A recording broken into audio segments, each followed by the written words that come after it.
జరిగింది నా ట్రాఫిక్ పోలీసులు వచ్చి కూడా ఇక్కడ కుమారి ఆంటీ ఆ వెహికల్ కూడా సీజ్ చేశారు. అంటే అసలు ఎందుకోసం సీజ్ చేశారు? Vehicle seize in the sense vehicle అన్నెసరీగా రోడ్ మీద పార్క్ చేశారండి. అది చాలాసేపు వెయిట్ చేసాము. యాక్చువల్లీ ఇదంతా క్యారేజే. ఈ వెహికల్స్ అన్నీ కూడా మనం పార్క్ చేయొద్దు. ఇది టోటల్లీ క్యారేజ్, అది footpath is made for pedestrian. So even చూడండి, ఫుట్పాత్ మొత్తం ఆక్యుపై చేస్తారు even because of that vehicles that shops. So మేము చేసింది, మేము షాప్ ఏం తీయలేదు, ఎందుకంటే అది ఆల్రెడీ అది కోర్టులో చెప్పారు కాబట్టి దాన్ని టచ్ చేయలేదు. మా ఉద్యమం ఏంది, క్యారేజ్ వే మీద వెహికల్స్ పార్క్ చేయొద్దు. యాజ్ పార్ట్ ఆఫ్లో అది చేస్తాము. సో దాని ప్రకారమే వెహికల్ సీజ్ చేస్తాం, దాని ప్రకారం వెహికల్ చలాయిస్తున్నాం. అని చెప్తే మేము వేరే ఇంకేం అక్కడ చేయలేదామని. అంటే తనపైన ఫోర్స్ ఒత్తిడి ఉంది, మీ పై నుంచి కూడా ఒత్తిడి ఉంది, ఎందుకంటే ఆమె పక్కన వాళ్ళు కూడా ఎవరైనా కంప్లైంట్ చేయడం జరిగింది. ఎలాంటి ఒత్తిడి చెప్పండి? ఒత్తిడి ఎలాంటి ఒత్తిడి అంటే పక్కన షాప్ వాళ్ళు కూడా ఏదైనా కంప్లైంట్ చేయడం జరిగిందా? మేము ట్రాఫిక్ అండి, ట్రాఫిక్ ఎవరు కంప్లైంట్ చేయరు, అది లా అండ్ ఆర్డర్ ఇష్యూ అవుతుంది. సో ఏదైనా గొడవ అయితే లా అండ్ ఆర్డర్ ఇష్యూ అవుతుంది, ట్రాఫిక్ కంప్లైంట్ చేయడానికి లేదు. Even all are illegally occupied, all illegal. ఇప్పుడు మన మీ ఓన్ ప్రాపర్టీ అయితే కంప్లైంట్ చేయడానికి ఉంటుంది.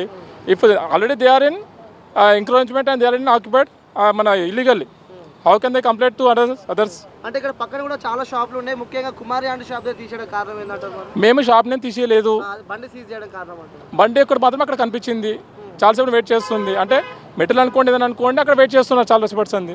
సో ఆ ఆస్పెక్ట్లో చూడండి, ఎక్కడైతే మనకు మేజర్ ఎఫెక్ట్ ఉంటుందో అది ఫస్ట్ మనకు సీజ్ చేస్తాం. ఇప్పుడు సపోజ్ ఒక సినిమా యాక్టర్ వచ్చారనుకోండి, సినిమా యాక్టర్ వెళ్ళిపోతే పబ్లిక్ అంతా జీరో అవుతుంది. ఆ పాటలో తప్పితే అక్కడ వేరే ఉద్దేశం ఏం లేదు. చూడండి, కేసు మా దగ్గర పెట్టరు, మాది ట్రాఫిక్ అండి, ట్రాఫిక్లో కేసు ఏం పెట్టరు. మేము ట్రాఫిక్ కేసు ఏం తీసుకోను, ఓన్లీ వైలేషన్, ట్రాఫిక్ వైలేషన్స్. అంటే తనకు ముందు చెప్పడం జరిగిందా ఇలా మేము సీజ్ చేయబోతున్నాం అని చెప్పి? కూడా ముందు ఎప్పుడు సీజ్ చెప్పారండి, ఎందుకంటే ఇప్పుడు మేము ట్రాఫిక్ వైలేషన్ చేసేటప్పుడు మా వెహికల్స్ ఆపుతాం, ముందు ఇన్ఫార్మ్ చేయం కదా. ఇప్పుడు మేము వెహికల్ ఆపామనుకోండి, ఆల్ డాక్యుమెంట్స్ అడుగుతాం. ఇప్పుడు అన్నసరి ఇప్పుడు అన్ని పార్క్ చేసి ఇవన్నీ చలానేస్తాం, ముందు ఇన్ఫార్మ్ చేయము. ఆల్రెడీ ఇక్కడ బోర్డు ఉంది, నో పార్కింగ్ బోర్డు చూడండి. మీరు అన్నట్టు అతను చూడండి, ముందు రోజే నేను 1000 రూపాయలు చలానేసాను. రెగ్యులర్గా వెహికల్ పార్క్ చేస్తున్నారు, ట్రాఫిక్ జామ్ చేస్తాను చెప్పి ఆల్రెడీ ముందు పార్క్ చేస్తాను. మీరు బిఫోర్ నిన్న మొన్న చేశాను ఆల్రెడీ, అయినా కానీ వాళ్ళు వినాలి కదా మరి. సో కాబట్టి అది నేను ఫస్ట్ మీరు అన్నట్టు ఇన్ఫర్మేషన్ ఇవ్వమండి. ఎప్పుడు కూడా ఇన్ఫర్మేషన్ అనేది ఎవరైతే వెహికల్లో డ్రైవ్ చేస్తారో వాళ్ళకి తెలిసి ఉండాలి. ఎప్పుడైతే మీరు డ్రైవింగ్ లైసెన్స్ తీసుకుంటారో ఎక్కడ పార్క్ చేయాలి, ఎక్కడ చేయొద్దు, అవన్నీ ఆన్లైన్ ఎగ్జామ్ ఉంటుంది, అని తెలుసుకోవాలి. కానీ కాకపోతే ఇక్కడ అయినా కానీ మేము ఇక్కడ నో పార్కింగ్ బోర్డు పెట్టాం చూడండి, అయినా కానీ ఆల్ వెహికల్స్ ఆర్ పార్కింగ్. అది ఫర్ 1 or 2 minutes అని సెకండరీ. ఓకే. సో నెక్స్ట్ మరి ఎప్పుడు ఆ వెహికల్ సీజింగ్ నుంచి బయటకు ఎప్పుడు వచ్చే అవకాశం ఉంది? సో ఏ విధంగా దాని కార్యాచరణ ఉండబోతుంది తర్వాత? ఏం లేదండి, జస్ట్ ఆ వెహికల్ ఆర్టీకి రాస్తాము. యాజ్ పర్ ఇంకోటి కొంచెం మోడిఫికేషన్ లాగా ఉంది వెహికల్ కూడా. అంటే ఏదైతే వెహికల్ మనకు షోరూమ్స్ వస్తుందో అది కాకుండా మోడిఫికేషన్ దానికి పర్మిషన్ తీసుకోవాలి. అది మేము ఆర్టీలో క్లారిఫై చేసుకుని వెహికల్ ఇచ్చేస్తాం, అదేం ప్రాబ్లం లేదు. మేమేం పర్మిషన్ క్యాన్సిల్ చేయలేదండి, పర్మిషన్ క్యాన్సిల్ చేయలేదు. మేము అసలు వెహికల్ అసలు షాప్నే టచ్ చేయలేదు, మేము ఓన్లీ వెహికల్సే టచ్ చేస్తున్నాం. అన్నెసరీగా అతను మా మీద చెప్తున్నాం, కానీ అసలు కనీసం మేము ఫుట్పాత్ ఎక్కామా? అంటే వన్ మోర్ సార్, ఇక్కడ ఏదైనా షాపు భారీ ఎత్తున నడుస్తుంది, సో దానికి జీహెచ్ఎంసీ నుంచి ఎలాంటి మినిమం పర్మిషన్స్ లేకుండా కూడా నడిపిస్తున్నారు. డైలీ ఒక టర్న్ ఓవర్ చేస్తున్నారు, దాదాపు మంత్లో వచ్చేసి 5 lakhs టర్న్ ఓవర్ దాకా ఉంటుందని ఆమె చెప్తున్నారు. సో ఏంటంటే జీహెచ్ఎంసీ కూడా చర్యలు తీసుకోవాలి కదా, అంటే తీసుకోవాలండి. ఆల్రెడీ మా తరఫు నుంచి కూడా మేము అది ఆల్రెడీ మా డీసీపీ గారి సిబిఆర్ నుంచి వాళ్ళు కూడా ఆల్ ఫుట్పాత్ ఆక్యుపైడ్స్ అన్ని కూడా మేము రికార్డ్ మెయింటైన్ చేస్తున్నాము. తమరు అన్నట్టు జీహెచ్ఎంసీకి లెటర్ పెడుతున్నాము, కంబైన్డ్ ఆపరేషన్ అని తీపేస్తాం, ట్రై చేస్తున్నాం. సో మీకు ఇక్కడ ట్రాఫిక్ మీద ఎవరైనా ఫిర్యాదు చేశారంటే వాహనదారులు కావచ్చు, ట్రాఫిక్ ఇబ్బంది అనేది మాకు కంట్రోల్ నుంచి వస్తుందండి. ఎక్కడైతే ట్రాఫిక్ అవుతుందో అక్కడ రెడ్ సింబల్ వస్తుంది. మాకు ఫిర్యాదు చేయకుండా మా లిమిట్స్ కాబట్టి మేము ఖచ్చితంగా అక్కడ అప్రోచ్ అవుతాం. Okay fine. మేము కూడా చాలాసార్లు కవర్ చేసాము, ఇక్కడ వెహికల్ పార్క్ చేయడం వల్ల చాలా వెహికల్స్ ఆగిపోయాయి. సో దీనికి ఏంటంటున్నారంటే కొందరు పొలిటిక్స్ అంటే రిలేషన్ అంటే సంబంధంతో మాట్లాడుతున్నారు, ఇది కావాలని చేయించారు పాలిటిక్స్. సింపుల్ అండి, పొలిటిక్స్ కాదు. ఇక్కడ చెప్తానండి, ఎక్కడైతే ఇప్పుడు ఈ యూట్యూబ్స్ అనుకోండి ఇవనుకోండి, ఐ థింక్ అంటే ఇప్పుడు నేనే ఇప్పుడు యూట్యూబ్స్ ఛానల్ వల్ల పబ్లిక్ గ్యాదరింగ్ అవుతున్నారు. పబ్లిక్ గ్యాదరింగ్ అవడం వల్ల ట్రాఫిక్ జామ్ అవుతుంది. ఇప్పుడు మీరు చూడండి, ఈ ఫుట్పాత్ అంతా నీళ్ళతో నిలబడ్డారు. సో వాళ్ళని చూసి ఇంకొకరు అంటే తన వల్ల కొంచెం ఏముండు, కానీ మిగతా వాళ్ళ పబ్లిక్తో కూడా ఎక్కువ ఇష్యూ అవుతుంది.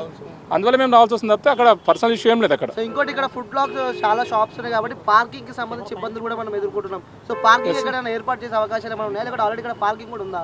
Already they are unnecessary parking. ఇప్పుడు ఫుట్పాత్ మీద పెట్టడమే కరెక్ట్ లేదు. మేము అసలు మొత్తం రిమూవల్కే ట్రై చేస్తున్నాం. అదే సరే, కోర్ట్ ఆర్డర్ని మేమైతే చేయలేం కదా.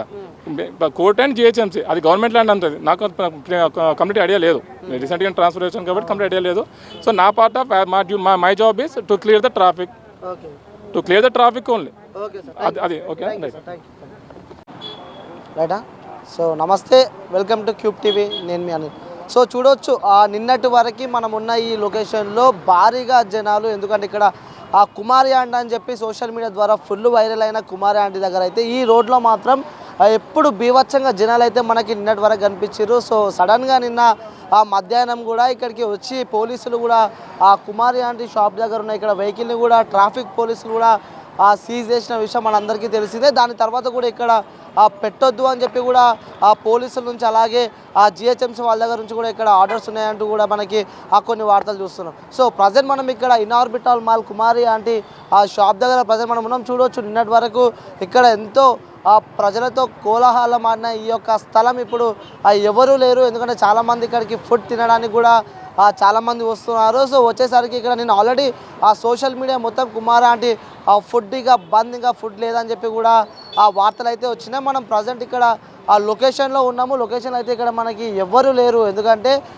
మొన్నటిదాకా సోషల్ మీడియా ద్వారా ఎంతో వైరల్ అయిన కుమారి ఆంటీ దగ్గర కూడా చాలామంది క్రౌడ్ ఇక్కడికి వస్తున్నారు. గతంలో కూడా ఆమె కొన్ని మాటలు చెప్పిన విషయం మనం గుర్తు చేసుకోవాల్సిన అవసరం ఉంది. వచ్చే జనాలకు కూడా ఇక్కడ ఈ ఇనార్బిటాల్ మాల్ రూట్ కాబట్టి ఇక్కడ ఎప్పుడు రద్దీగా ఉండే ప్రాంతం ఇది కాబట్టి సో ఇక్కడ వెళ్ళే వెహికల్స్కి కూడా చాలా ఇబ్బంది అవుతున్న పరిస్థితి మనం చూస్తున్నాము. అందుకోసమే కూడా నిన్న మొన్నటిదాకా కూడా పోలీసులు వచ్చి ఇక్కడ తనతో మాట్లాడి, ఎందుకంటే ఇక్కడ కొన్ని ట్రాఫిక్ సంబంధించిన కొన్ని కేసులపై కూడా తనపై ఉన్నట్టు మనకి తెలుస్తుంది. గతంలో కూడా ఇప్పుడు గతంలో నుంచి కూడా ఇక్కడ వాళ్ళకి పర్మిషన్, అంటే ఇక్కడ ఆల్రెడీ ఫుడ్ లాక్స్కి అయితే పర్మిషన్ ఉంది, కానీ ఇక జనాలు ఎక్కువ వస్తున్నారు కాబట్టి పార్కింగ్ సమస్యలు కూడా ఇక్కడ వాళ్ళు ఎదుర్కొంటున్నారు కాబట్టి సో వాళ్ళతో పోలీసులు చెప్పినా కూడా వాళ్ళు ఇంటలేరు అని చెప్పి కూడా నిన్న ఆ పోలీసులు అయితే ఇక్కడ ఉన్న వెహికల్ వాళ్ళు సీజ్ చేసిన విషయం మనందరికీ తెలిసిందే. సో ప్రజెంట్ అయితే ఇక్కడ ఎవరు లేరు, చాలామంది కూడా జనాలు కుమారి ఆంటీ ఫుడ్ తిందామని చెప్పి కూడా వచ్చే జనాలు కూడా మళ్ళీ వెనుతిరుగుతున్న సంగతి మనం చూస్తున్నాం. ఆల్రెడీ అక్కడ చూడవచ్చు పోలీసుల వెహికల్స్ కూడా ఇక్కడ మనకి కనిపిస్తున్నాయి. ఆల్రెడీ ఇప్పటికే చాలామంది పోలీసులు కూడా ఇక్కడికి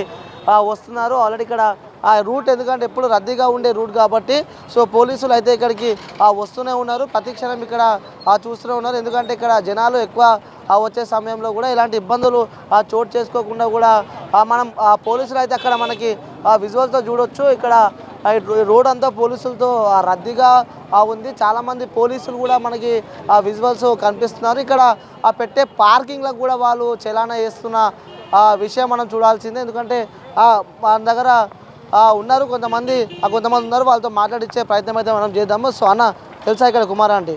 అవును తెలుసు, అదే నిన్న కూడా చూసిన. సో చూసారా ఆంటీ ఆ వీడియోల ద్వారా చాలా వైరల్ అయింది, లివర్ వీడియో ద్వారా. సో ఎప్పుడు రద్దీగా ఉండే ప్రాంతం ఇది, కానీ ఇప్పుడు ఇక్కడ ఎవరు లేరు, ఎందుకంటే ఇక్కడ బండి కూడా మనకు కనిపిస్తలేదు. ఏ విధంగా చూసుకోవచ్చు అంటారు దీన్ని?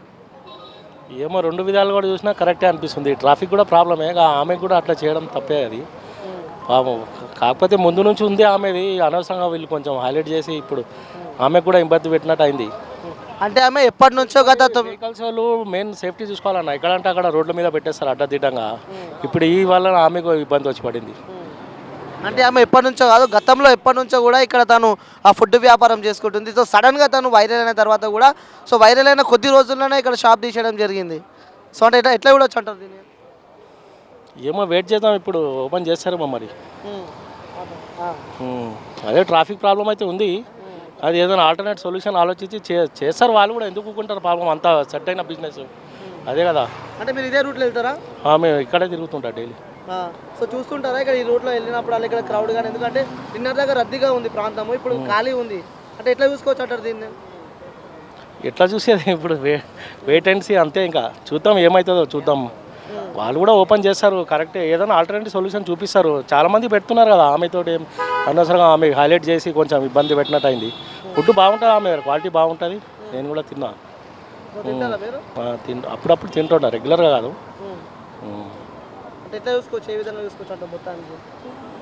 ఏ విధంగా ఏం లేదు, ఇంకా చూద్దాం ఏమవుతుందో. ప్రాబ్లం ఎక్కువ రోజులు అయితే ఉండదు ప్రాబ్లం, ఎట్లయినా ఓపెన్ అవుతుంది ఆమె హోటల్. అదే ఎట్లయినా ఓపెన్ అవుతుంది, ఎందుకంటే చాలామంది పెడుతున్నారు కదా. ఆమె పర్టికులర్గా ఆమెకు హైలైట్ చేయడం వల్ల ఈ ప్రాబ్లం వచ్చింది. ఇంకా ఎందుకంటే ఆమెకు రెగ్యులర్గా నడుస్తూనే ఉండేది బిజినెస్, కొంచెం హైలైట్ చేయడం వల్ల ఆమెకు పర్టికులర్ ఆమె మీద ఫోకస్ చేసి పబ్లిక్ ఇంకా ఎక్కువ టోటల్గా గ్యాదర్ అయిపోయి ఇట్లా ఇబ్బంది వచ్చి పడింది అంతే. మొత్తానికి అయితే రెండు రకాలుగా ఆలోచించవచ్చు అంటారు. రెండు రకాలుగా ఏం తప్పేం లేదు, ఆమె మంచి పబ్లిక్ సేవనే చేస్తుంది ఆమె కూడా. కాకపోతే వీళ్ళు బండ్లో వెహికల్స్ వల్ల ఆలోచించాలి, ఎక్కడంటే అక్కడ ఇష్టం వచ్చినట్టు పెట్టేసి కొంచెం సైడ్ పార్క్ చేసుకొని వెళ్ళి తినొచ్చు కదా, ఏముంది. ఇప్పుడు ఆఫర్ ఉంటే ఉండదు, అరగంటలో అయిపోతుంది, తొందరగా తినండి అని అట్లా ఏమి ఉండదు. కొంచెం టైం చూసుకొని మంచిగా పక్కన పెట్టి పోయి తినాలి అంతే. ఓకే ఓకే అన్న, thank you. Okay, thank you. Tapesh. పదాలు తెలియని పెదవులకు అమృతవాక్యం అమ్మ. సంతానలేమి సమస్యతో బాధపడుతున్న ప్రతి స్త్రీమూర్తి బాధను మేము అర్థం చేసుకోగలం. 49 వరల్డ్ బెస్ట్ ఎంబ్రియాలజీ ల్యాబ్ మరియు జిల్ట్రిక్స్ అలారం సిస్టాన్ని మొట్టమొదటిసారిగా ఏపీ మరియు తెలంగాణలో ఈ నెల 9న ప్రముఖ సినీ నటి స్నేహ, స్పెయిన్ దేశానికి చెందిన international senior embryologist Javier Herrera గారు ప్రారంభించారు. ఈ శుభతరుణంలో రక్త పరీక్షలు, AMH test, RBS, semen analysis, ultrasound scan, follicle scan ఈ నెల 31 వరకు ఉచితంగా అందిస్తుంది. 49 49 అంటే సంతానం, 49 అంటే సంతోషం.